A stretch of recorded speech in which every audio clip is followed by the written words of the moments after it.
Amis gourmands, bienvenue sur ma nouvelle vidéo. Donc aujourd'hui, je vais réaliser un pain au lait. Alors, au niveau des ingrédients, ce qu'il nous faudra, ce sera 50 g de beurre coupé en morceaux, 300 g de lait, 20 g de levure boulangère fraîche ou alors un sachet de levure sèche, donc de levure boulangère toujours, entre 20 et 60 g de sucre. Il nous faudra 550 g de farine, du sel et un œuf pour la dorure. Donc j'ouvre ici le bol du Thermomix, je fais commencer à cuisiner. Donc beurrer légèrement un saladier et réserver. Moi ce que j'ai préparé ici, c'est mon thermoserveur. Suivant, 300 g de lait. Donc là, je vais verser directement 300 g de lait puisque nous sommes en train de réaliser un pain au lait.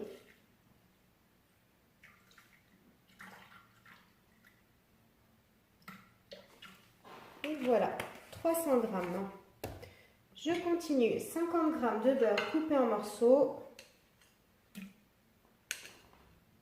Si vous dépassez un petit peu, c'est pas grave du tout parce qu'en fait, cette recette-là, au niveau du beurre, elle est vraiment pas très riche. Donc, c'est bien loin des quantités de la brioche. Donc, 20 g de levure boulangère fraîche émiettée ou de la levure boulangère sèche en sachet. Donc, moi, j'ai pris du congélateur. Ah, elle est encore dure, donc je vais mettre directement mon bloc de levure boulangère congelée. Je vais rajouter ici, pour ma part, 60 g de sucre, parce que réellement le pain au lait n'est pas très sucré et moi j'ai vraiment, je suis une petite bouche sucrée, donc je vais même en mettre un petit peu plus. Et voilà, si vous voulez en mettre que 20 g, vous pouvez aussi en mettre que 20 g. Donc on insère le couvercle et le gobelet doseur. Et ensuite là, c'est 3 minutes 37 degrés, vous voyez c'est déjà programmé et j'ai plus qu'à tourner la vitesse 2.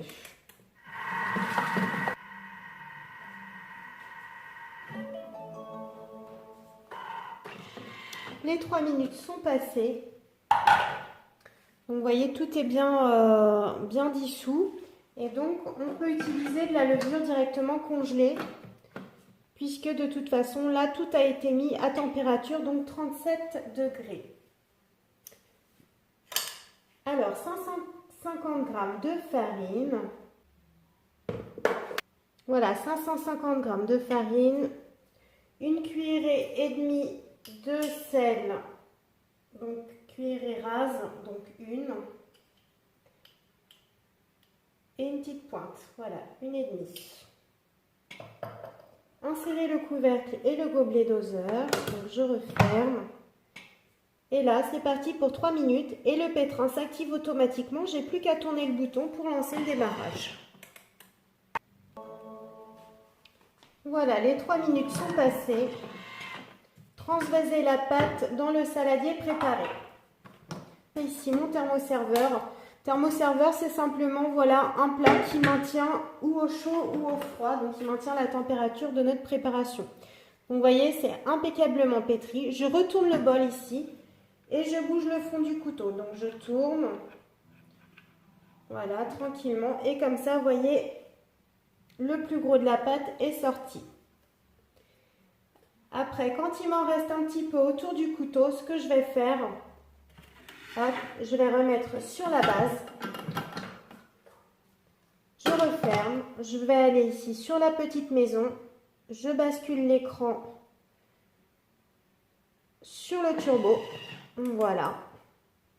Je me mets sur l'impulsion et je tourne. Voilà. Donc le fait que ça tourne comme ça très fort, ça va permettre à la pâte qui était autour du couteau d'aller se retrouver projetée sur le bord du bol. Et vous voyez, là, je vais récupérer grâce à la spatule.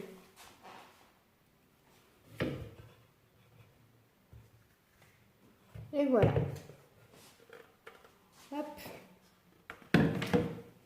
Donc là, j'ai la pâte qui est dans le thermoserveur. Je fais suivant. Donc ça peut être un saladier. Vous allez simplement couvrir avec un torchon ou avec un film étirable. L'idée, c'est de refermer pour éviter tous les courants d'air. Donc ils disent de laisser doubler la pâte de volume environ 1 heure. Là, on sera plus sur une demi-heure du coup.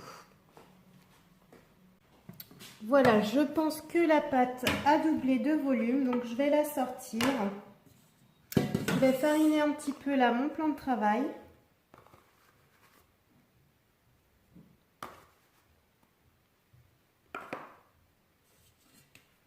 Voilà, la pâte.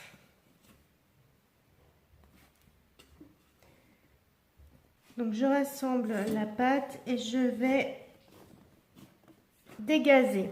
Donc j'appuie dessus pour faire sortir toutes les petites bulles d'air. Voilà.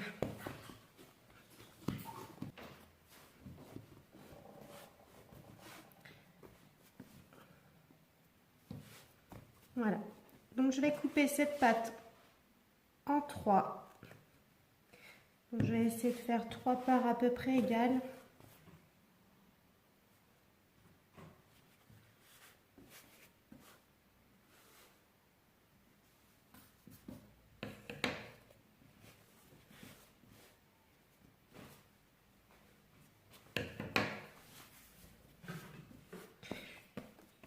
Donc, un premier bâton, je dégaze encore un petit peu et ensuite je vais l'enrouler. Et je vais rouler. Vous voyez, vous partez du centre et vous écartez les mains au fur et à mesure pour former un boudin.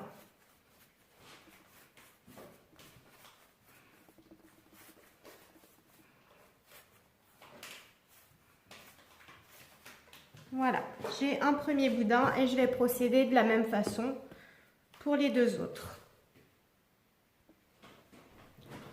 Voilà, donc j'ai fait mes 3 boudins à peu près donc de même longueur. Et là, je vais commencer donc à faire ma tresse. Donc je prends un boudin de l'extrémité et je le passe ici au centre. Je prends l'autre boudin, je le passe ici au centre et j'alterne. Donc vous voyez, on essaye de pas trop serrer parce que quand ça va lever, il a besoin d'avoir de l'espace pour pousser. Et donc au bout, je joins les bords. Et donc là, je recommence, mais je le passe en dessous, voilà, pour finir ma tresse.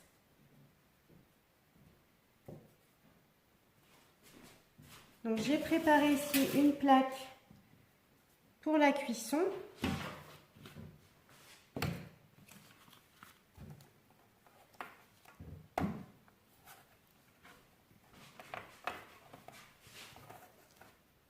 Et à présent, je vais laisser donc doubler de volume, au minimum doubler de volume.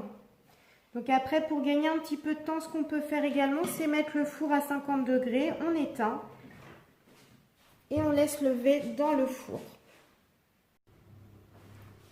Voilà, comme vous pouvez le constater, le pain au lait a vraiment pris du volume. J'ai dilué donc du jaune d'œuf avec un peu d'eau. Donc ça peut être un peu d'eau ou un peu de lait simplement pour avoir une croûte par la suite qui ne sera pas trop épaisse. Si on le met pur, ce sera une croûte un peu plus dure. Donc voilà, je préfère diluer et c'est d'ailleurs même plus facile à étaler. Donc j'ai mis le four à préchauffer à 180 degrés. Et une fois que j'aurai fini de dorer, je le mettrai donc à cuire 25 minutes.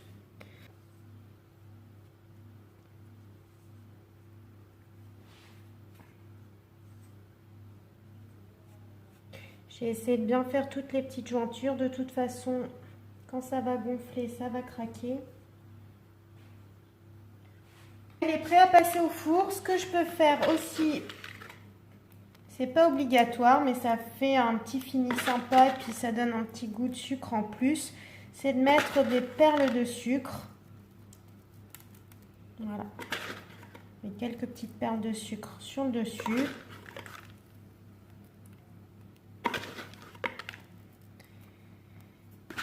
Et voilà, c'est parti au four donc pour 25 minutes. Voilà, c'est en train de cuire. Un peu de patience.